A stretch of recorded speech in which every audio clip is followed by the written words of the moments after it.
Hello, hello, hello. This is Gresh from the I Am CEO podcast, and I have a very special guest on the show today. I have Jerry Snider of All In Health and Wellness. Jerry, it's awesome to have you on the show. Hey, thanks for having me. No problem, no problem. And what I wanted to do was just read a little bit more about Jerry so you can hear about all the awesome things that he's doing. And Jerry Snider is the author of Confidence Through Health and owner of All In Health and Wellness. He holds a degree in Exercise Physiology from Texas A&M University and is a certified life breakthrough coach. He is an active volunteer in the Central Texas community. He serves as the cross-country and track coach at Eagle Christian Academy, is a member of the City of Hewitt's Park and Beautification Board, serves in his church, and volunteers for several community events each year.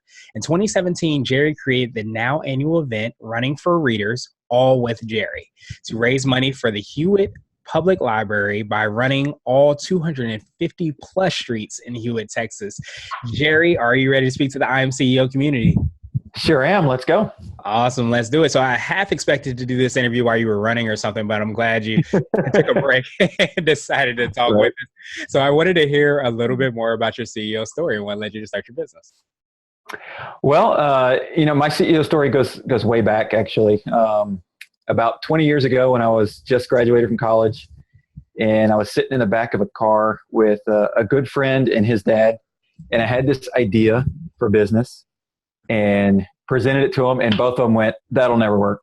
And they said, "Oh, do you have a business plan?" I said, "No, I've got a degree in exercise physiology. I don't know anything about business. It'll never work." So I just filed it in the back until really about 3-4 years ago.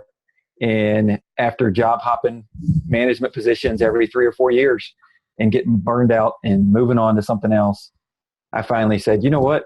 I want to go back to this and just see. Now I've got some business experience.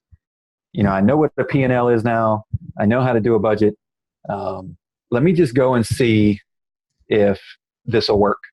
And, I think any entrepreneur will tell you, you go into it thinking, oh, it's going to hit it big straight off. And, it rarely does.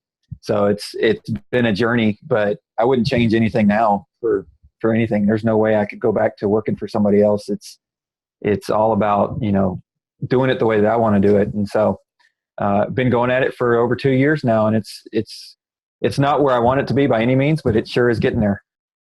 Awesome. Well, that's great to hear. And I think for any driven person, even probably if you had it where you envisioned having it, you'd probably be like, I wish I would have raised the bar even higher. So I feel like anybody that has that entrepreneurial drive, it's kind of never that satisfaction. It's always like, I want to keep pushing and push because you have this massive vision for what you want to do. Yeah, exactly. And I work with a lady from the Small Business Development Center here locally. And I meet with her probably once a month. And interestingly enough, I first met her when I was probably 2 weeks into, filed my DBA, and I'm like, hey, I know what I'm doing. And she was, I said, hey, let's meet. And she was like, yeah, you're not ready. And I was like, what? So it took me about 6 months or so. And I reached back out to her and she said, yeah, okay, now you're ready. Let's go. So I meet with her about once a month, and she loves it because every time we meet, she's like, you have a brand new idea. You have something new you want to experiment with or test, and so she loves meeting with me because I'm always pushing those new things. Which when I was at least working for somebody else, I never had that kind of inspiration. Yeah, that makes perfect sense. And that's usually why a lot of people, take that path to kind of create their own product, because they have this idea and it isn't necessarily blessed by, I guess, the managers or the bosses or whatever. So you decide to kind of chart your own path. So it's great to hear that you're doing that. So now I want to hear a little bit more about what you're doing about this awesome project that you have going on in your business. So could you tell us a little bit more on how you're serving the clients you work with? Sure. I actually do several different ways.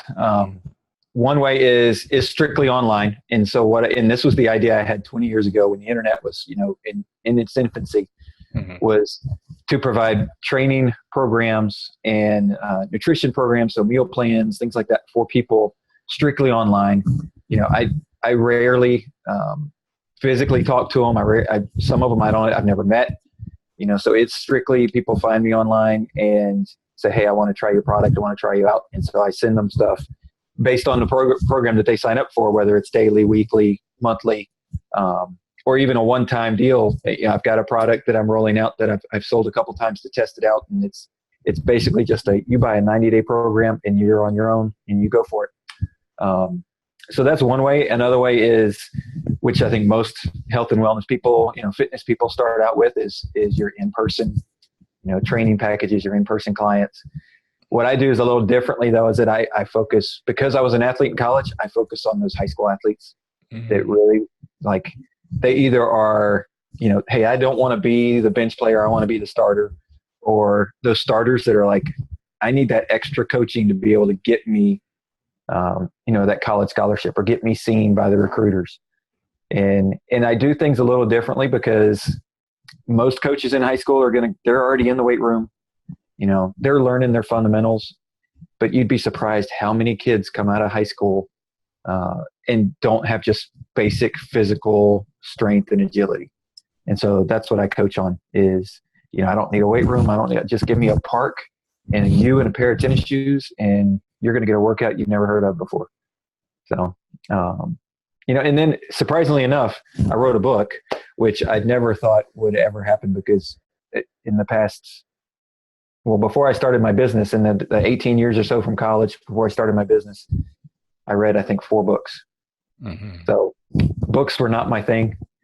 But one of the things that I, one of my secret recipes to being able to do my business is I looked at what are the things that those really huge successful guys are doing? The Bransons, the Gates, what are they doing? And everything I came out with was they're reading books, and they're reading all the time, and they're reading.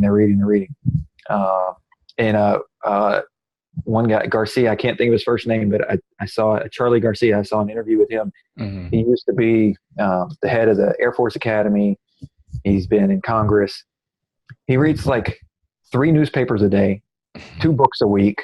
I'm like, when do you have time for anything else? You're reading all the time. Yeah. But what I've done is that in the past 2 years now, I've read over 36 books. I'm on my 37th right now, and it's made a huge difference in my ability to understand, one, what I actually have to offer people, and 2, the ability to keep going on those days when it's just those down days, when it's, hey, nobody's going to buy anything from me, or, my clients don't like me, or, any of those negative thoughts you have, those self-limiting thoughts that we all get. How to get past those, and reading all these different books has been huge for me.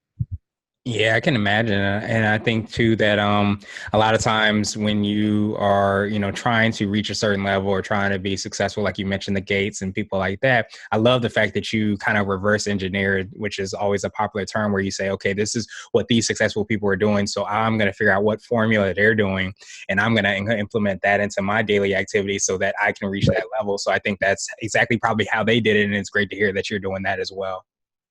Right. And the other piece that was difficult at first, mm-hmm. It was breaking the 9 to 5, and realizing that it's okay if I said this at my kids' career day, mm-hmm. and they're in elementary school still, but I went for career day last year, and one of the 4th graders says, hey, what do you do all day long? I said, well, actually, usually I go to the store at like 10 o'clock because nobody else is there, but then I'm working. I usually get up at 5 o'clock every morning. And so I'm getting work done by 5:30, and, I'm working and seeing clients at 6:30 at night, 7 o'clock at night, 8 o'clock at night. And so, and when you write a book, I was writing a book at 3 o'clock in the morning, so there is no 9 to 5, which is great, because there's so much more that you can get done. And somebody asked me a couple months ago, like, do you think you're working 40 hours a week? How much do you think you're working? 60 hours? I said, I have no idea. And I don't keep track of it, and I don't care. Yeah. Because I'm having fun. Yeah. Yeah, and it seems like whenever you run a business, you're always on. So even when you're off Yep. at the grocery store, you're probably thinking of, different ideas, different perspectives and things like that. So you're kind of always on, but it helps, if you're passionate about what it is that you do. And I know Richard Brunson brings that up a lot, where he says that, pick something that, you are passionate about, that you do love to do, because it's a lot of work to do it. So often you have to be that insanely passionate and, driven towards something in order to kind of work that hard towards it. No, that's very true. And yeah, I'm never off. And one of the things because I do run a lot, I'm running anywhere between 40 and 60 miles a week. Nice.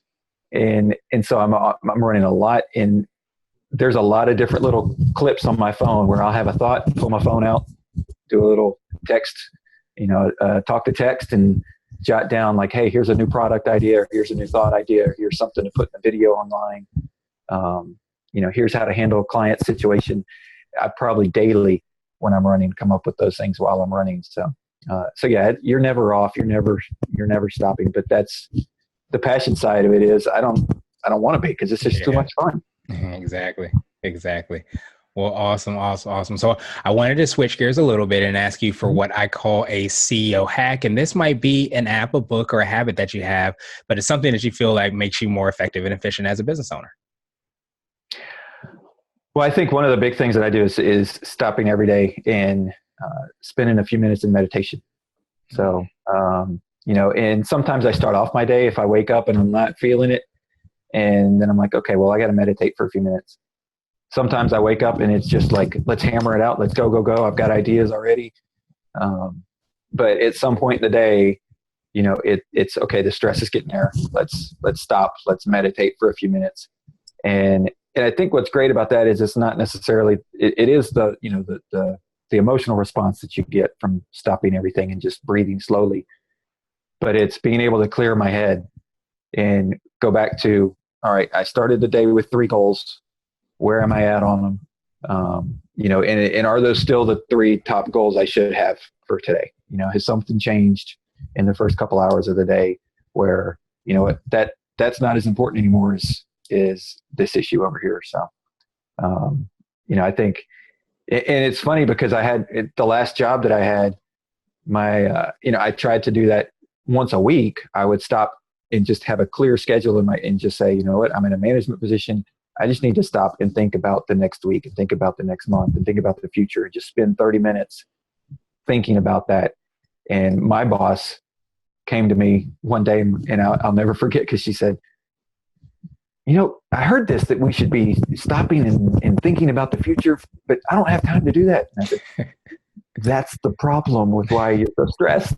Yeah. Like, you have to make the time to do it, to be able to think about those things. So that's, meditation is big for me.